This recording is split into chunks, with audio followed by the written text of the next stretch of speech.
Oh, kabisyo! Bilis! Bilisan mo! Mangolekta ka na ng taya sa ending. Malapit na maglaban. Anong maglalaban, baby? Malapit na yun. Taya-taya sa ending. Oh, linggo laban, di ba? Oh, naku. Baka mamaya. Basketball? Takbuhan ka na niyan, no? Wala, stick naman, oh. Ay, naku, alam niyo, kabisyo, hindi maganda yan, baby. Yung illegal ata yan, eh. Yung pa-ending-ending. Ano ko ba? Pati ba naman yan? Yun na nga lang yung pabiling pagkain. Dapat pa ganun pa. Petix-petix ka lang. Parang si Kajot. Pambihirap ako minsan si Kajot magpapa-ending kahit walang laban, eh. Meron naman tumataya. Oh. Wala, stick naman, oh. Nalo. Bakit? Baby, hindi mo ako nanalo, eh. Ikaw ba, baby, mahilig ka tumayataya sa mga ganyan? Hindi. Ako, wala talaga akong hilig dyan kasi pareho tayo, kahit yung dati pa, di ba yung mga ticket ng Boy Scout, Red Cross? Wala rin. Dati piso isa. Oh! Bibili ako ilang booklet, hindi mo manalo. Wala, stick naman, oh. Tapos dati yung naalala mo pa yung sa school, yung may pa miss. Oo, tapos bibilin yung boto, yung tickets. O di ba nabenta na tayo dito ng mga kasama natin, may mga anak. Wala, stick naman, oh. Yan talaga, uso yan, eh. Ay, naku, sa mga kabisyo natin na nakatutot sa atin ngayon, maraming salamat. Ikaw natawa ka dyan ng tawa, baka mag-lock joke ka. Stick naman, oh. Baka pag nag-lock ka, ikaw din may hirapan. At syempre, baby, may malamang ngayon kasi Biyernes, sobrang traffic nito.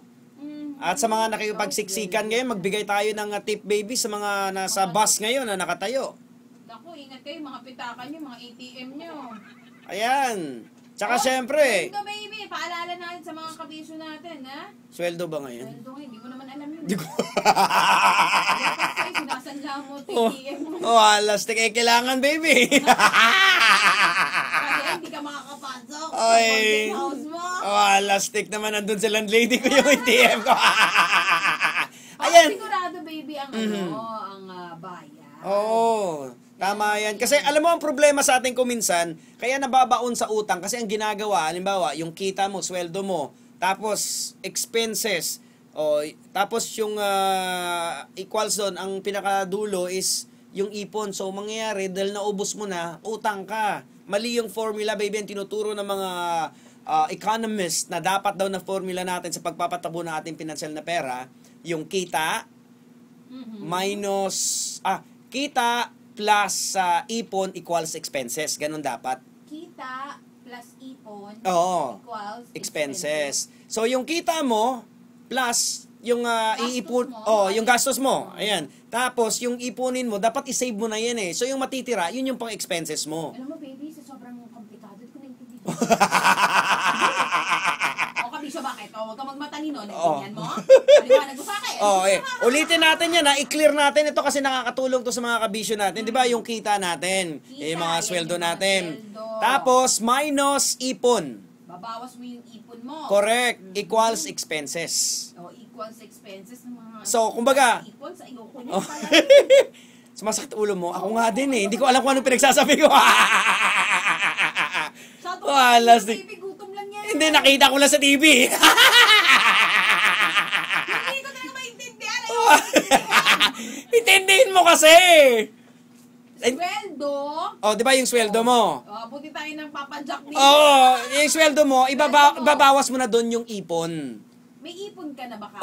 Hindi, kaya nga unahin mo nga yung ipon. Kumbaga magsubi ka na, magtipid ka na. Magtabi ka na. Yan, halimbawa 500 pesos, itabi mo na yan. So yung natitira, yun yung pang-expenses mo. At least may na-save ka na. May na-save ka na. Ayan, pwede. Kasi gawin pa lang ganung example, piso. Yan, kunyari, 500. 499 na lang. May 499 kang panggastos. Baby, lalo ako nag-gulong dahil mas maraming numero sa'yo. Lalo ako nahilo. Ay, nako. Hoy, teka lang, baby, bago ang lahat. Ito, manawagan lang ako saglit, ha? Nakawagan daw ng pansin lahat ng mga kaibigan, yung mga kamag-anakan ni Adela Bailon Alberto. Ito po si Adela Bailon Alberto, namayapa na po kahapon lamang. So, yung kanyang labi po, nakaburo daw sa Ilang-Ilang Street, K6 Santa Lucia, Punturian, Valenzuela, o Turin. Yan, punta daw kayo doon hanggang July 8, Sunday daw ang libing. So, punta kayo sa may Ever Memorial Garden, Valenzuela. Ng hapon. Ito, nananawagan yung kasamahan natin dito sa DZRH. Okay. Si Arnold Arroyo. Ayan. Ito, mananawagan na rin din ako, baby. Sige, may panawagan. Go. Meron din eh. Kung sino man po ang nakakita na wala kasing wallet to kasama ng kaibigan ko. Sweldo pa lang. Oo. Sabi ko na eh. Sige. Kung sino man po ang nakakita, yung wallet po na may mga importante kasing dokumento doon pakibalik na lang po yung mga ID. Ayan. O text niya lang daw yung number ni Jesus. Dito na lang siguro, pakipag-ugnayan nyo na lang dito sa Love Radio. Kasi pag binroadcast natin to baby yung number niya, baka may mga correct. callers lang, Ayan. texters. So, mangyari lamang po, ipagbigay alam na lang sa amin. Okay? Kung sino po nakakita ng ayan. Po namin. Ayan, kahit hindi na mabalik yung pera, basta yung mga dokumento, ibalik. Tatapon nyo lang din naman yan. Oo. Lastik naman, Pagsabihan mo sila, ha? Ay, nako. Ayan, sa mga kabisyo natin dyan, maraming salamat sa pagtutot. Ingat-ingat po kayo sa pag-uwi. At, sweldo din. Mga lalaki, diretso uwi. Sa mga asawa niyo yung sweldo, hindi sa iba.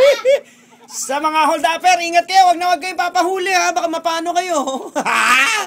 Ba't mo kinakampihan mo kayo? Hindi, joke lang yun, babe. Aray ko! Joke ka na, aray!